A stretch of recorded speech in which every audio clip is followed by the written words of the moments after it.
على محمد وعلى آل محمد كما صليت على إبراهيم وعلى آل إبراهيم اللهم بارك على محمد وعلى آل محمد كما باركت على إبراهيم وعلى آل إبراهيم إنك حميد مجيد أما بعد فإن خير الحديث كتاب الله وخير الهدي هدي محمد صلى الله عليه وسلم وشر الأمور محدثاتها وكل محدثة بدعة وكل بدعة ضلالة أيها الإخوان والأخوات أوصيكم وإياي أولا بتقوى الله يا أيها الذين آمنوا اتقوا الله حق تقاته ولا تموتن إلا وأنتم مسلمون أعوذ بالله من الشيطان الرجيم بسم الله الرحمن الرحيم أفمن شرح الله صدره للإسلام فهو على نور من ربه فويل للقاسية قلوبهم من ذكر الله أولئك في ضلال مبين. ബഹുമാനികളായ സത്യവിശ്വാസികളെ, വിശ്വാസിനികളെ, അല്ലാഹു സുബ്ഹാനഹു വ തആലയുടെ വിധിവിലക്കുകൾ ജീവിതത്തിലെമ്പാടും പാലിക്കുവാൻ എന്നോടും നിങ്ങളോടും ഓർമ്മപ്പെടുത്തുന്നു. അല്ലാഹു അനുഗ്രഹിക്കുമാറാകട്ടെ. മാരകമായ രോഗങ്ങളിൽ നിന്ന് അല്ലാഹു നമ്മളെ, നാമുമായി ബന്ധപ്പെട്ടവരെയൊക്കെ കാത്തുരക്ഷിക്കുമാറാകട്ടെ. പരിശുദ്ധ റമദാൻ വിട പറയുകയാണ്. ഇത് റമദാനിലെ അവസാനത്തെ വെള്ളിയാഴ്ചയാകുന്നു. വേർപാടുകൾ എന്നും സങ്കടമാണ്. പ്രിയപ്പെട്ടവർ പോകുമ്പോൾ, പ്രിയപ്പെട്ടത് പോകുമ്പോൾ മനസ്സിന് ഒരു വിങ്ങലുണ്ട്. പ്രിയ പിതാവിൻ്റെ വെള്ള പുതച്ച് ഉമ്മറത്ത് കിടത്തിയ ശരീരം ഇപ്പോഴും മനസ്സിൽ നിന്ന് പോകില്ല. സ്നേഹഭാജനമായ ഉമ്മ വിട പറഞ്ഞ ദിവസവും ഒരു മനുഷ്യന് മറക്കാനാവില്ല. ജീവിതത്തിലേക്ക് വരുന്ന ആഗമനങ്ങൾ മനുഷ്യന് സന്തോഷം പകരും. ചിലപ്പോൾ ആതിഥ്യവും അതിഥിയും മനുഷ്യന് സന്തോഷം നൽകും. പക്ഷെ എല്ലാം കഴിഞ്ഞ് തിരിച്ചു പോകുമ്പോൾ, പിരിഞ്ഞു പോകുമ്പോൾ, സമാഗമങ്ങൾക്ക് ശേഷം ശൂന്യത വരുമ്പോൾ മനുഷ്യന്റെ ഉള്ളിൽ ഒരു ദുഃഖമുണ്ടാകും. സത്യത്തിൽ റമദാൻ അങ്ങനെയാണ് പടിയിറങ്ങുന്നത്. നമ്മളറിയാതെ നമ്മുടെ ഉള്ളിൽ ആത്മീയ ചൈതന്യം അത് സന്നിവേശിപ്പിച്ചു. നന്മകളിലേക്ക് മനസ്സിനെ പാകപ്പെടുത്തി. അധർമ്മത്തിൽ നിന്ന് ഒരു പരിധി വരെ നിയന്ത്രിക്കാൻ സാധിച്ചു. നാവിനെയും കണ്ണിനെയും നമ്മൾ അറിയാത്ത വിധത്തിൽ നമ്മൾ നിയന്ത്രിച്ചു. അഭിരുചികളെ നാം മാറ്റി നിർത്തി. വൈരങ്ങളെയും വിരോധങ്ങളെയും തൽക്കാലം നാം ഉപേക്ഷിച്ചു. അങ്ങനെ ആത്മീയമായ തലത്തിൽ വിശുദ്ധമായ രാവിനും പകലിനും നാം സാക്ഷികളായി. സാധ്യമാകുന്നത്ര രാത്രികളിൽ ഒറ്റക്കും മറ്റും അല്ലാഹുവോട് കേണ് കരഞ്ഞ് പറഞ്ഞു. ഭൂതകാലത്തിന്റെ വിഷമങ്ങളും ഭൂതകാലത്തിന്റെ ചെയ്തികളും അല്ലാഹുവോട് പങ്കുവച്ചു. ആ റമദാൻ ഇതാ വിട പറയുകയാണ്. നമ്മൾ ചെയ്ത അമലുകൾ അല്ലാഹു സ്വീകരിക്കുക എന്നുള്ളതാണ് ഏറ്റവും പ്രധാനമായ തലം. എപ്പോഴും ഭയപ്പാടോടുകൂടി ഓർക്കേണ്ട ഒരു സംഗതിയാണ്. എന്തൊക്കെ നമ്മൾ ചെയ്തു അത് മുഴുവൻ രേഖപ്പെടുത്തുമെന്ന് ഖുർആനാണ് പറയുന്നത്. അതൊരു പുസ്തക രൂപത്തിൽ നമ്മുടെ ഓരോരുത്തരുടെയും കൈകളിൽ അല്ലാഹു നൽകും എന്നും പറയുന്നു. ഖുർആനിൽ ഒരായത്തുണ്ട്, ഇഖ്റ കിതാബക കഫാ ബിനഫ്സികൽ യൗമ അലൈക ഹസീബാ വകുല്ല ഇൻസാനിൻ അൽസംനാഹു ത്വാഇറഹു ഫി ഉനുഖിഹി വനുഖ്രിജു ലഹു യൗമൽ ഖിയാമത്തി കിതാബൻ. മനുഷ്യന്മാരുടെ പ്രവർത്തനങ്ങൾ അവരുടെ പെരടിയിൽ അല്ലാഹു സൂക്ഷിച്ചു. അത് ഖിയാമത്ത് നാളിൽ ഒരു പുസ്തകമായി പുറത്തെടുത്തു. ഇപ്പൊ അത് വായിക്കാൻ പറ്റും. ഓരോരുത്തരുടെയും കൈകളിൽ ഓരോ പുസ്തകം കൊടുത്തു. എന്നിട്ട് അവരോട് അല്ലാഹു പറയും, ഇഖ്റ കിതാബക, നീ നിന്റെ പുസ്തകം വായിക്കുക. കഫാ ബിനഫ്സികൽ യൗമ അലൈക ഹസീബാ, അത് മാത്രം മതി എന്ന് വിചാരണക്ക്. ഒരു മലക്കിന്റെ ചോദ്യം വേണ്ട, വേറെ ഒരാളുടെ ഉത്തരവും വേണ്ട, നിനക്ക് നിന്റെ ഗ്രന്ഥം മാത്രം മതി, നിന്റെ പുസ്തകം മാത്രം മതി. രണ്ടാം ഖലീഫ അമീറുൽ മുഅ്മിനീൻ ഉമർ ഇബ്നുൽ ഖത്താബ് റളിയല്ലാഹു അൻഹു ഈ ആയത്ത് ഓതി ഇടക്കിടക്ക് പൊട്ടിക്കരയും എന്നാണ്. ഇഖ്റ കിതാബക കഫാ ബിനഫ്സികൽ യൗമ അലൈക ഹസീബാ. അതുകൊണ്ട് നമ്മൾ ചെയ്ത നന്മയും തിന്മയൊക്കെ അതിലുണ്ടെന്നാണ്. അള്ളാന്റെ സംവിധാനമാണ്. ആ സംവിധാനം അപാരമാണ്. അതുകൊണ്ട് നമ്മൾ ചെയ്ത ദാനധർമ്മങ്ങൾ, നമ്മൾ ചെയ്ത അമലുകൾ, നമസ്കാരം, നോമ്പ്, സ്വതക്ക, സക്കാത്ത് അടക്കമുള്ള സംഗതികൾ, അതൊക്കെ അല്ലാഹു സ്വീകരിക്കണം. അവന്റെ ഖബൂല് പ്രധാനമാണ്. വല്ലദീന യുഅ്തൂന മാ അതൗ വഖുലൂബുഹും വജില അന്നഹും ഇലാ റബ്ബിഹിം റാജിഊൻ. അവർ അല്ലാഹു അവർക്ക് നൽകിയതിൽ നിന്ന് അവർ ദാനം നൽകി, ആളുകൾക്ക് അവർ കൊടുത്തു. പക്ഷേ ഖുലൂബുഹും വജില, അവരുടെ ഹൃദയം അസ്വസ്ഥമാണ്, അവരുടെ ഹൃദയം പടപടക്കുന്നു. അന്നഹും ഇലാ റബ്ബിഹിം റാജിഊൻ, അല്ലാഹുവിലേക്ക് മടങ്ങേണ്ടി വരുമല്ലോ എന്ന ഭയം, അവന്റെ അടുത്ത് പോകണമല്ലോ എന്ന ഭയം അവർക്കുണ്ട്. അവർക്ക് കിട്ടിയ സമ്പത്ത്, അവരുടെ ആരോഗ്യമൊക്കെ അവർ നല്ല കാര്യത്തിന് തന്നെ ചെലവഴിച്ചു. സൂറത്തുൽ മുഅ്മിനീനയിലെ ഒരായത്താണ്. റസൂലുള്ളാഹി അതിങ്ങനെ പാരായണം ചെയ്തപ്പോ ആയിഷ ബീവിയുടെ ഒരു ചോദ്യമുണ്ട്. സ്നേഹഭാജനമായ സഹധർമ്മിണി, അഹുമുല്ലദീന യശ്റബൂനൽ ഖംറ വയസ്രിഖൂന, ഹൃദയം പടക്കുന്നു അല്ലാഹനെ പേടിച്ചിട്ട് എന്ന് പറയുന്നവർ, ഇവര് മദ്യപിച്ചവരാണോ നബിയെ, അതോ മോഷ്ടിച്ചവരാണോ നബിയെ? ഖാല, അവിടുന്ന് മറുപടിയാ, ബിന്ത സിദ്ദീഖ്, സിദ്ദീഖിന്റെ മോളെ, വലാകിന്നഹുമുല്ലദീന യസൂമൂന വയുസല്ലൂന വയതസദ്ദഖൂന, അവര് നോമ്പ് നോറ്റവരാണ്, നമസ്കരിച്ചവരാണ്, ദാനധർമ്മം നിർവഹിച്ചവരുമാണ്. പക്ഷേ വഹും യഖാഫൂന അല്ലാ യഖബില മിൻഹും, അവർക്ക് പേടി തോന്നുന്നു ഇത് റബ്ബ് സ്വീകരിക്കുകയില്ലേ എന്നുള്ള ഉത്കണ്ഠ, ചെയ്തത് അല്ലാഹു സ്വീകരിക്കുകയില്ലേ എന്നുള്ള ഭയമാണ്. ഹസൻ ബസരി റളിയല്ലാഹു റഹിമഹുല്ലാഹ് പറയുന്നുണ്ട്, ഞാൻ 10ഓളം സഹാബിമാരെ കണ്ടിട്ടുണ്ട്, അവർക്കൊക്കെ ഉത്കണ്ഠയുണ്ടായിരുന്നു ചെയ്ത അമലുകൾ അല്ലാഹു സ്വീകരിക്കുകയില്ലേ എന്ന്. അത് വിനയമാണ്. അതുകൊണ്ടാണ് നമ്മൾ അനുഷ്ഠിച്ച നോമ്പ്, നമ്മൾ ചെയ്ത ദാനധർമ്മങ്ങൾ, ഇത് റബ്ബ് സ്വീകരിക്കണം. കഅബാലയം വിളിച്ചു പറയുന്ന ഒരു സത്യമുണ്ട്. അന്നൊരു മനുഷ്യൻ വന്നു, അള്ളാഹു പറഞ്ഞു ആ മനുഷ്യനോട്, നീ ഭൂമിയിലെ അള്ളാഹുവിന് വേണ്ടി ആദ്യത്തെ ഭവനം നിശ്ചയിക്കുക, നീ നിർമ്മിക്കുക, അതിന്റെ അസ്ഥിവാരം നീ പണിയുക. വഅദ്ദിൻ ഫിന്നാസി യഅ്തൂക റിജാല, ആളുകൾ നടന്നു വരും, ഒട്ടകപ്പുറത്ത് വരും, അതുകൊണ്ട് നീ പണിയുക. അങ്ങനെ ഖലീലുല്ലാഹി ഇബ്രാഹിം നബി കഅബ പണിയുന്നു മകന്റെ സഹായത്തോടെ. ബാപ്പയും മകനും ഒന്നിച്ച് പണിയുന്നു കഅബ. എന്നിട്ടൊരു ദുആയുണ്ട്, റബ്ബനാ തഖബ്ബൽ മിന്നാ, അല്ലാഹ് ഇത് സ്വീകരിക്കണം. ഇന്നക അൻതസ് സമീഅ്, നീ എല്ലാം കേൾക്കുന്നവനാണ്. അൽ അലീം, നീ എല്ലാം അറിയുന്നവനുമാണ്. നമ്മൾ മനസ്സിലാക്കേണ്ട ഒരു പ്രധാന ഘടകം അതാണ്. നമ്മളെല്ലാ നന്മകൾ ചെയ്തിട്ടുണ്ടാകാം, പക്ഷെ അതിന്റെ സ്വീകരണം അല്ലാഹു സ്വീകരിക്കണം എന്നാണ്. ആ ബോധം ഉണ്ടാകണം. ആമിർ ബിൻ അബ്ദില്ല എന്ന് പറയുന്ന ഒരു താബിയായ മനുഷ്യൻ, നല്ല പള്ളിയിലൊക്കെ എപ്പോഴും വരുന്ന മനുഷ്യൻ, നല്ല ഇബാദത്ത് ചെയ്യുന്ന മനുഷ്യൻ, പക്ഷെ രോഗമായി.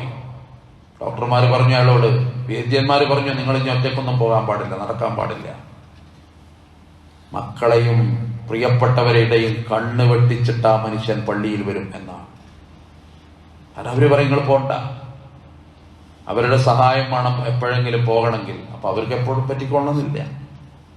ഈ മനുഷ്യൻ പള്ളിയിലെത്തും. ആ മനുഷ്യന്റെ ചരിത്രം വായിക്കുമ്പോൾ കാണാൻ സാധിക്കും, സുജൂദിൽ കിടന്നിട്ട് ആ മനുഷ്യൻ ലോകത്തോട് ഇവിടെ പറഞ്ഞു എന്നാണ്. ആ മനുഷ്യനും അസ്വസ്ഥത കാണിച്ചു എന്നാണ്. അല്ലാഹ് എന്റെ അമലുകൾ സ്വീകരിക്കുകയില്ലേ എന്ന്. അബൂ ഹുറൈറ റളിയല്ലാഹു അൻഹുവിന്റെ മരണവേള ആളുകൾ ചുറ്റും കൂടി നിൽക്കുന്നുണ്ട്. അബൂ ഹുറൈറ വിതുമ്പി വിതുമ്പി കരയാണ്. അപ്പൊ കൂട്ടത്തിലൊരാൾ ചോദിച്ചു, വതബ്കി അല ദുനിയാ, ഈ ദുനിയാവിൽ നിന്ന് വിട പറയുന്നത് ഓർത്തിട്ടാണോ ഇങ്ങനെ കരയുന്നത്? എന്തിനാണ് അബൂ ഹുറൈറ ഇങ്ങനെ കരയുന്നത്? അപ്പൊ വന്ന് മറുപടി, വല്ലാഹി ലാ തുബ്കീനി, അതെന്നെ കരയിപ്പിച്ചിട്ടില്ല കേട്ടോ. എന്നെ കരയിപ്പിച്ചത് എന്റെ യാത്ര, ബുഅദൽ ലിസഫരി, യാത്ര വളരെ ദൂരത്തേക്കാണ്. സിഖലുൽ ഹംലി, എനിക്ക് ഭാരം വളരെ കൂടുതലാണ്. ഖില്ലത്തുസ്സാദ്, യാത്രാ ഭക്ഷണം വളരെ കുറവുമാണ്. ആരാ അബൂ ഹുറൈറ എന്നറിയും? ലോകത്ത് അബൂ ഹുറൈറയുടെ പേര് പറയാത്തൊരു നേരം ഉണ്ടാവില്ല. ഏത് ഹദീസ് വായിക്കുമ്പോഴും അൻ അബീ ഹുറൈറ. ഖബറിലേക്ക് ഒഴുകുന്ന പ്രവാഹമാണ്, ഖബറിലേക്ക് കൂലി ഒഴുകിക്കൊണ്ടിരിക്കുന്ന മനുഷ്യനാണ്. പക്ഷെ ആ മനുഷ്യൻ ലോകത്തോട് വിട പറയുമ്പോൾ പറഞ്ഞു പോയി, റബ്ബേ എനിക്ക് കുറച്ച് മാത്രം യാത്രാ വിഭവം, സാദ് വളരെ കുറച്ച് മാത്രം. അതുകൊണ്ട് നരകത്തിൽ നിന്ന് രക്ഷപ്പെടണം, ഭീകരമായ നരകത്തിന്റെ ചൂടിൽ നിന്ന് രക്ഷപ്പെടണം. റമളാനുമായി ബന്ധപ്പെട്ട് നരക വിമോചനം ലഭ്യമാകുന്നവരുടെ കൂട്ടത്തിൽ ഉൾപ്പെടാൻ സാധ്യമാകണം. അതിശക്തമായ ചൂടുള്ള നരകമാണ്.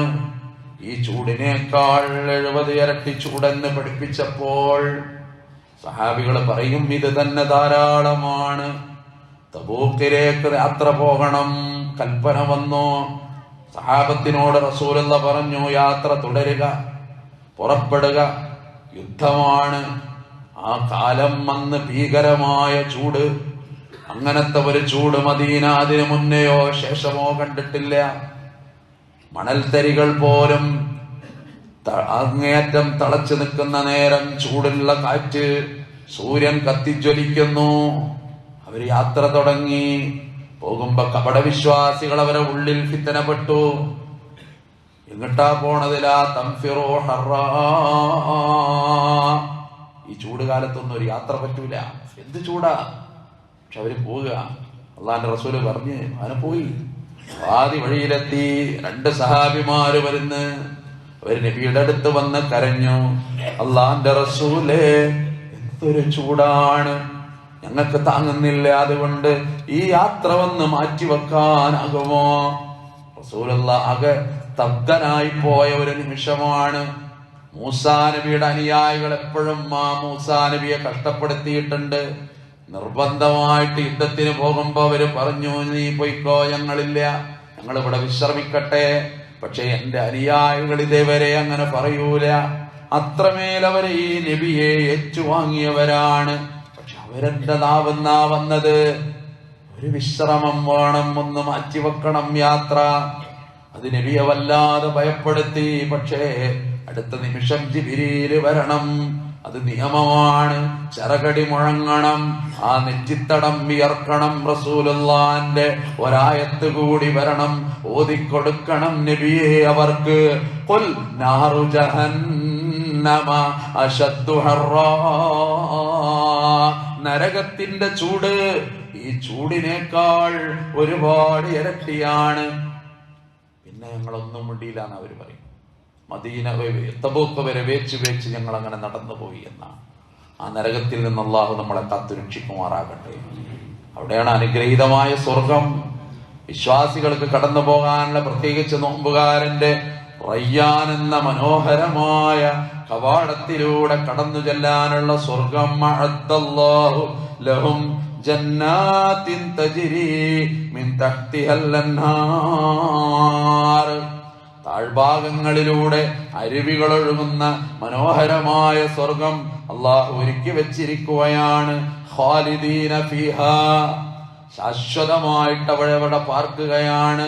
ദാലിക്കൽ ഫൗസുൽ കബീർ, അതൊരു മഹാസൗഭാഗ്യമാണ്.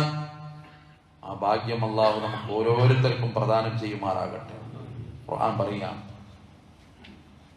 അള്ളാനെ നേർക്കുനേരെ വിശ്വാസികൾ കാണുന്നു.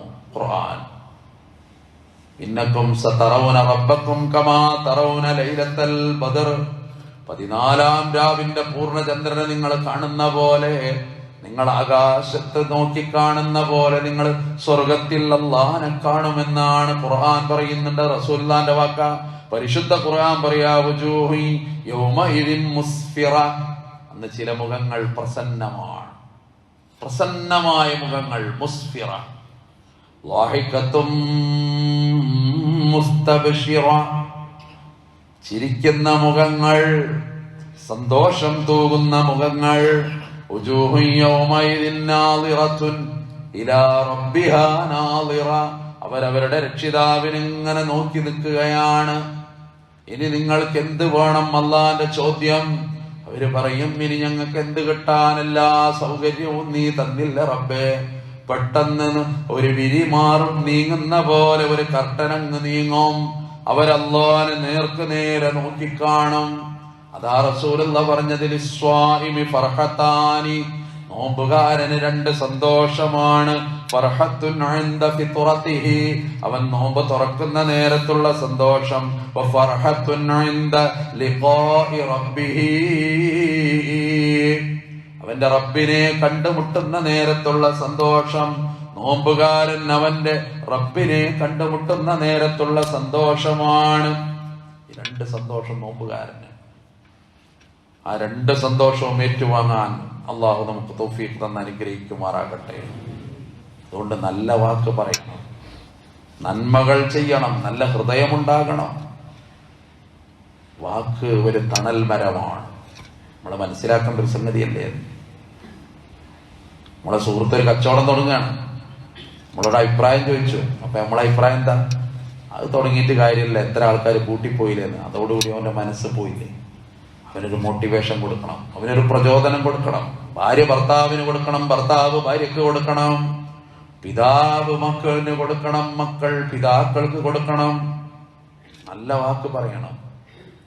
ഖുർആൻ പറയുന്നൊരു വാക്കുണ്ട്, നല്ല വാക്കിന്റെ ഉദാഹരണം ഒരു നല്ല മരം പോലെ.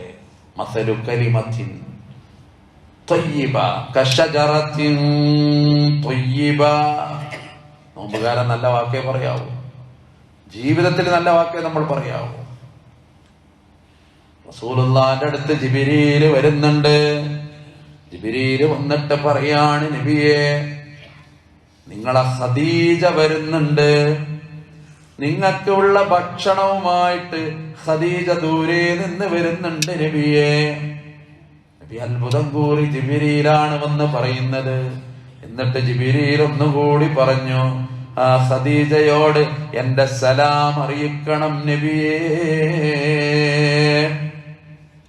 എന്താണ് ഖദീജ ബീവിയുടെ പ്രത്യേകത? ഒരു പഠനം നടത്തേണ്ടതാണ്. വാക്കാണ് ഖദീജയുടെ പ്രത്യേകത. ഒരു വാക്ക് കൊണ്ടെങ്കിലും നബിക്കൊരു വിഷമം ഉണ്ടാക്കിയിട്ടില്ല. ആരെ കൊണ്ട് സാധിക്കും? കുടുംബജീവിതം, സാമൂഹിക ജീവിതം, വ്യക്തി ജീവിതം, നബിക്ക് പിന്തുണ നൽകി ഖദീജ. ഏത് ഘട്ടത്തിലും നബിയെ പുകഴ്ത്തി ഖദീജ. മറുത്തൊരു വാക്ക് ഖദീജ പറഞ്ഞില്ല.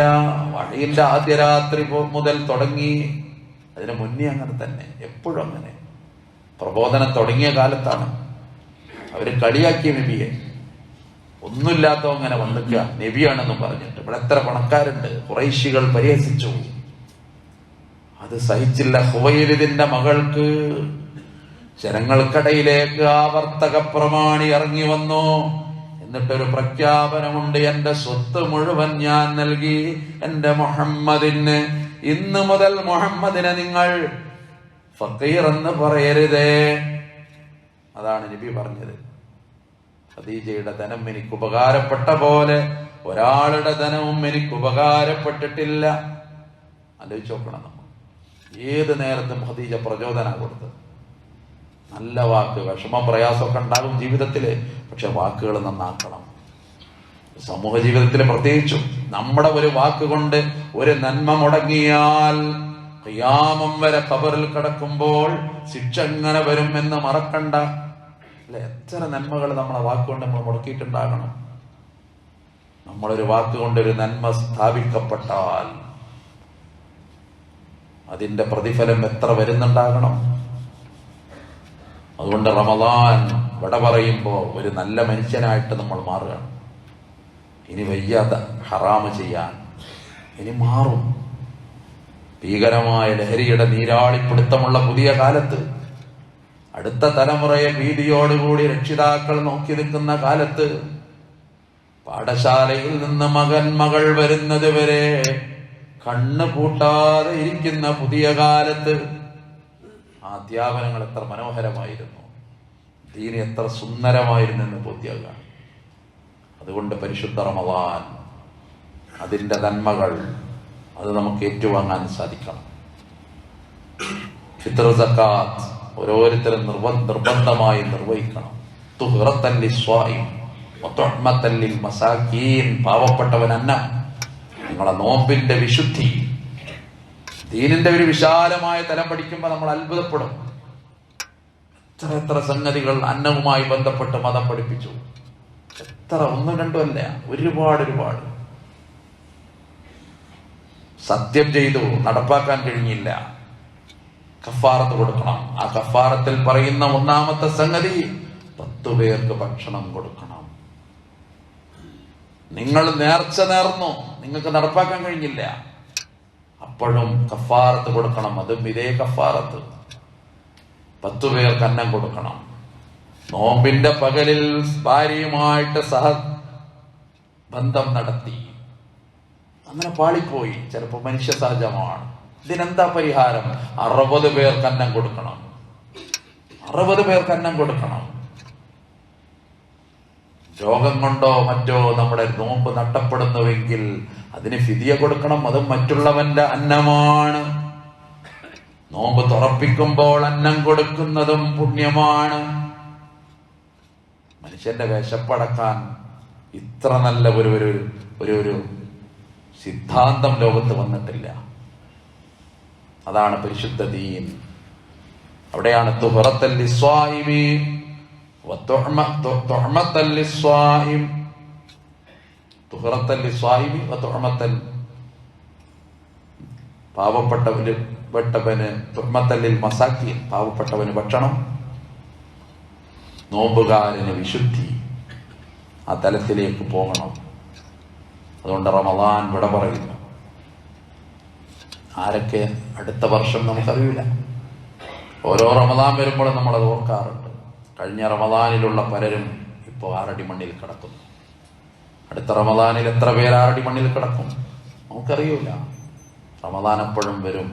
അന്നും നോമ്പ് തുറകളുണ്ടാകും, അന്നും ഇവിടെ സൂര്യൻ ഉദിക്കുന്നുണ്ടാകും, അന്നും നമ്മളെ മക്കൾ ഇവിടെ നടന്നു പോകുന്നുണ്ടാകും, അന്നും ഇവിടുത്തെ പാഠശാലകൾ മനോഹരമായി പ്രവർത്തിക്കുന്നുണ്ടാകും. നമ്മൾ 6 അടി മണ്ണ് കിടക്കും. നമ്മൾ പോയതുകൊണ്ട് ഈ നാട്ടില്, ഈ ലോകത്തിന്റെ ക്രമത്തിനൊന്നും മാറ്റം ഉണ്ടാവില്ല. അതങ്ങനെ തന്നെ നടക്കും. 3-4 ദിവസം മക്കൾ നമ്മളെ ഓർക്കും, പ്രിയപ്പെട്ടവർ നമ്മളെ ഓർക്കും, പിന്നെ അവരും മറക്കും. അത് ലോകത്തിന്റെ നിയമമാണ്. എന്നോ ഖബറിന്റെ സമീപത്ത് തിരക്കുകൾ മാറ്റിവെച്ചിട്ട് നമ്മളെ മക്കള് വരുമ്പോ ആ കിട്ടുന്ന ഒരു ദുആ അല്ലാതെ വേറൊന്നുമില്ലാത്തൊരു കാലം വരും. ജാരിയായ സദഖ ജീവിതത്തിൽ നമ്മൾ നടത്തിയ അതിന്റെ പ്രതിഫലം മാത്രം വരുന്നൊരു കാലം വരും. ആ ബോധം നമുക്കുണ്ടാകണം. എന്നല്ലെങ്കിൽ നാളെ നമ്മൾ അങ്ങോട്ട് കടന്നു പോകുമെന്നുള്ള കൃത്യമായ ധാരണ നമുക്കുണ്ടാകണം. അതുകൊണ്ട് പരിശുദ്ധ റമദാൻ നമുക്ക് അനുകൂലമായിട്ട് പരലോകത്ത് സാക്ഷി പറയണം. പറയുമോ ഇല്ലയോ എന്നുള്ളത് നമ്മൾ ഓരോരുത്തരുടെയും മനസ്സാക്ഷിയാണ്. നോമ്പ് ഇത്രയും ദിവസമായി എന്തൊക്കെ നന്മകൾ ഞാൻ ചെയ്തു. നോമ്പ് അനുകൂലം പറയുമോ? ഖുർആൻ നമുക്ക് അനുകൂലം പറയുമോ?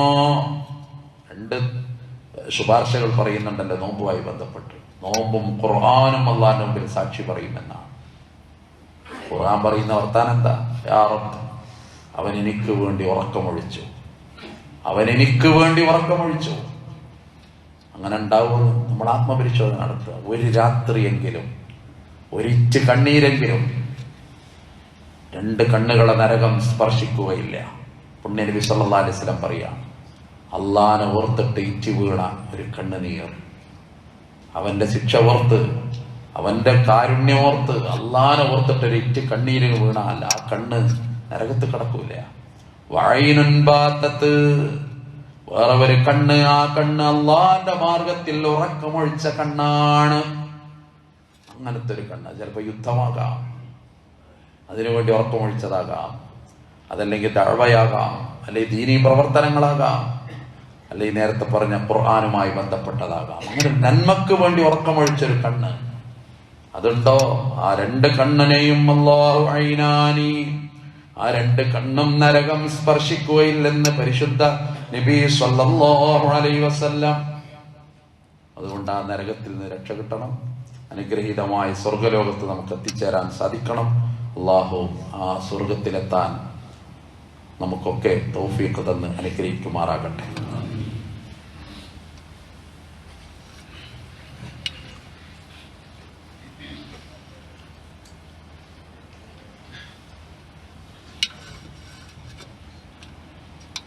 അൽഹംദുലില്ലാഹി റബ്ബിൽ ആലമീൻ വസ്സലാത്തു വസ്സലാമു അലാ അഷ്റഫിൽ മുർസലീൻ വഅലാ ആലിഹി വസഹ്ബിഹി അജ്മഈൻ. ഇത്തഖുല്ലാഹ ഇബാദല്ലാഹ്.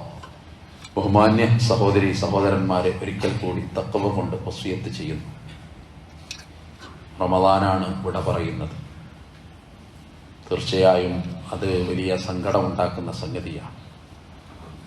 ഇങ്ങനെ ഒരു അടുത്ത റമദാൻ വരണമെങ്കിൽ ഇനിയൊരു 11 മാസം കടന്നു പോകണം. അത്ര കാലം ആയുസ്സല്ല തരുമോ എന്ന് നമുക്ക് ആർക്കും നിശ്ചയം പോരാ. അതുകൊണ്ട് ഈ കിട്ടിയ റമദാൻ നാളെ പരലോകത്ത് നമുക്ക് അനുകൂലമായി സാക്ഷി പറയുന്ന ഭാഗ്യവാന്മാരുടെ കൂട്ടത്തിൽ ഉൾപ്പെടുത്തി അള്ളാഹു നമ്മളെ അനുഗ്രഹിക്കുമാറാകട്ടെ. സാന്ദർഭികമായിട്ട് സൂചിപ്പിക്കാനുള്ളത്, ഇൻഷാ അള്ളാഹ് മിക്കവാറും ഞായറാഴ്ച മാസപ്പിറവി സംഭവിക്കും. അങ്ങനെ ആകുമ്പോൾ തിങ്കളാഴ്ച നമ്മുടെ ഈദുൽ ഫിത്ർ നമസ്കാരം ആഘോഷം ഒക്കെ നടക്കണം. അതിൻ്റെ സമയം 7:30. അത് 31 ആകുന്ന ഒരു പ്രതീക്ഷ വേണ്ട. 7:30 അതിൻ്റെ സമയം. നമ്മുടെ സ്കൂൾ മൈതാനിയിൽ സജ്ജമാക്കിയ സംയുക്ത കൂട്ടിൽ മഹല്ല് സംയുക്ത ഈദ്ഗാഹ്, അത് ഇത് മുസല്ലയുമായി ഉദവൊക്കെ ചെയ്തിട്ടാണ് നിങ്ങളവിടെ എത്തിപ്പെടേണ്ടത്. അതോടൊപ്പം ചെരുപ്പ് പുറത്ത് വെക്കണം. അതല്ലെങ്കിൽ ഒരു കവറ് നിങ്ങൾ കരുതുന്നത് നന്നായിരിക്കും. സുഗമമായിട്ട് അതിൻ്റെ ഒരു ക്രമീകരണത്തിന് വേണ്ടിയിട്ടുള്ള കാര്യങ്ങളാണ്. തീർച്ചയായിട്ടും അത് നമ്മൾ ശിരസാ വഹിക്കുക. അങ്ങനെ ആ കാര്യം പ്രത്യേകമായിട്ട് ഓർമ്മപ്പെടുത്തുന്നു. പ്രത്യേകിച്ച് സമയത്തിൻ്റെ കാര്യം. 7:30 എന്ന് പറഞ്ഞാൽ 7:30 മണി. അപ്പോൾ നേരത്തെ ഒരുങ്ങണം. പിന്നെ ആ ആൾ വരുന്നുണ്ട്, അയാൾക്ക് വേണ്ടി കൂടി കാത്തുക്കുക. അങ്ങനൊരു സിസ്റ്റം പൊതുവെ പ്രോത്സാഹിപ്പിക്കപ്പെടേണ്ട ഒരു സംഗതി അല്ലല്ലോ. അതുകൊണ്ട് ആ കാര്യം സാന്ദർഭികമായി ഓർമ്മപ്പെടുത്തുന്നു. എന്നല്ലെങ്കിൽ നാളെ നമ്മൾ ലോകത്തോട് വിട പറയുന്നുള്ള ബോധം, ഒരു നാളിൽ നമ്മൾ ഇവിടുന്ന് കടന്നു പോകുമെന്നുള്ള ബോധം, കാലം പോകുന്ന പോലെ, രാവും പകലും മാറി വരുന്ന പോലെ, കലണ്ടറുകൾ ചുമരിൽ നിന്ന് മാറ്റി പോകുന്ന പോലെ നമ്മൾ ഈ ലോകത്തോട് വിട പറയും. കൂടെ ഉള്ളത് നമ്മുടെ കർമ്മങ്ങളല്ലാതെ മറ്റൊന്നുമല്ല. എപ്പോഴും നമ്മളത് ഓർക്കുന്നൊരു സംഗതിയാണ്. എല്ലാം തിരിച്ചു പോരുമല്ലോ. കൂടെ നമ്മൾ ചെയ്ത കാര്യങ്ങൾ മാത്രം കൂടെ ഉണ്ടാവും. അതിനെങ്ങോട്ടും പോകാൻ കഴിയില്ല. അത് നന്മയാണെങ്കിൽ നന്മയായിട്ട് കൂടെ നിൽക്കും, തിന്മയാണെങ്കിൽ തിന്മയായിട്ട് കൂടെ നിൽക്കും. അതുകൊണ്ട് നന്മകൾ ജീവിതത്തിൽ വർദ്ധിപ്പിക്കുക എന്ന് സാന്ദർഭികമായിട്ട് ഓർമ്മപ്പെടുത്താണ്. എത്രയോ പ്രിയപ്പെട്ടവർ നമുക്ക് മുന്നേ 6 അടി മണ്ണിലേക്ക് കടന്നുപോയി. ഒരുപാട് രോഗം പിടിച്ച് പ്രയാസപ്പെട്ടവർ ഒക്കെ മരിച്ചുപോയി. ഇപ്പോഴും രോഗവുമായിട്ട് മരണതുല്യമായി ജീവിക്കുന്ന കുറേ സ്നേഹിതന്മാർ, കുറേ ബന്ധുക്കളൊക്കെ നമുക്കൊക്കെ ഓരോരുത്തർക്കും ഉണ്ടാവുമല്ലോ. അതൊക്കെ വലിയ പാഠവും പരീക്ഷണവുമാണ്. അതുകൊണ്ട് ഖബറിൽ കിടക്കുന്ന നമ്മുടെ പ്രിയപ്പെട്ടവരുടെ ഖബറിടം അല്ലാഹു സ്വർഗ്ഗതുല്യമാക്കി കൊടുത്ത് അനുഗ്രഹിക്കുമാറാകട്ടെ. അവരുടെ പാപങ്ങൾ അല്ലാഹു പുറത്ത് മാപ്പാക്കി കൊടുക്കുമാറാകട്ടെ. ജീവിതത്തിലെ വിഷമങ്ങളും പ്രയാസങ്ങളും അല്ലാഹു ദൂരീകരിച്ചു കൊടുക്കുമാറാകട്ടെ. കടബാധ്യതകൾ വീട്ടാൻ അല്ലാഹു നമ്മൾക്ക് സഹായം പ്രദാനം ചെയ്ത് അനുഗ്രഹിക്കുമാറാകട്ടെ. ദീനിനെ സഹായിക്കുന്നവർ, നമ്മളെ സഹായിക്കുന്നവർ, അല്ലാഹു അവരെയൊക്കെ സഹായിച്ച് അനുഗ്രഹിക്കുമാറാകട്ടെ. ലോകത്തിന്റെ നാനാഭാഗത്ത് കഷ്ടപ്പാടും പ്രയാസവും മറുതിയുമായിട്ട് കഴിയുന്ന, യുദ്ധക്കെടുതിയുമായി കഴിയുന്ന ഒരുപാട് പ്രിയപ്പെട്ട പാവങ്ങൾ, മക്കൾ, അള്ളാഹുവരുടെ വിഷമങ്ങൾ നീക്കിക്കൊടുത്ത് അവർക്ക് അനുഗ്രഹം ചുരിഞ്ഞു കൊടുക്കുമാറാകട്ടെ. അള്ളാഹു പരലോകത്ത് വിജയികളുടെ കൂട്ടത്തിൽ ഉൾപ്പെടുത്തി നമ്മളെല്ലാവരെയും അനുഗ്രഹിക്കുമാറാകട്ടെ. മക്കളെ കൊണ്ട് കണ്ണിന് കുളിർമയുള്ള ഒരു സൗഭാഗ്യം തന്ന് അള്ളാഹു നമ്മളെ അനുഗ്രഹിക്കുമാറാകട്ടെ. കുടുംബജീവിതം ആനന്ദത്തിന്റെ, സന്തോഷത്തിന്റെ, ആഹ്ലാദത്തിന്റെ ആക്കിത്തന്ന് അള്ളാഹു നമ്മളെ അനുഗ്രഹിക്കുമാറാകട്ടെ. ഹറാമുകളിൽ നിന്ന് അള്ളാഹു നമ്മളെ കാത്തുരക്ഷിക്കുമാറാകട്ടെ. നമ്മുടെ വീടകങ്ങളിൽ ദീനിന്റെ അന്തരീക്ഷം നിലനിർത്തി തന്ന് റബ്ബ് നമ്മളെ അനുഗ്രഹിക്കുമാറാകട്ടെ. اللهم اغفر للمؤمنين والمؤمنات والمسلمين والمسلمات الأحياء منهم والأموات إنك مجيب الدعوات ربنا اغفر لنا ولإخواننا الذين سبقونا بالإيمان ولا تجعل في قلوبنا غلا للذين آمنوا ربنا إنك رؤوف رحيم اللهم أعز الإسلام والمسلمين وأذل الشرك والمشركين اللهم أعز الإسلام والمسلمين وأذل الشرك والمشركين اللهم أعز الإسلام والمسلمين وأذل الشرك والمشركين اللهم أجرنا من النار اللهم أجرنا من النار الله الله أكبر أشهد أن لا إله إلا الله أشهد أن محمدا رسول الله إلى الصلاة على الفلاح قد قام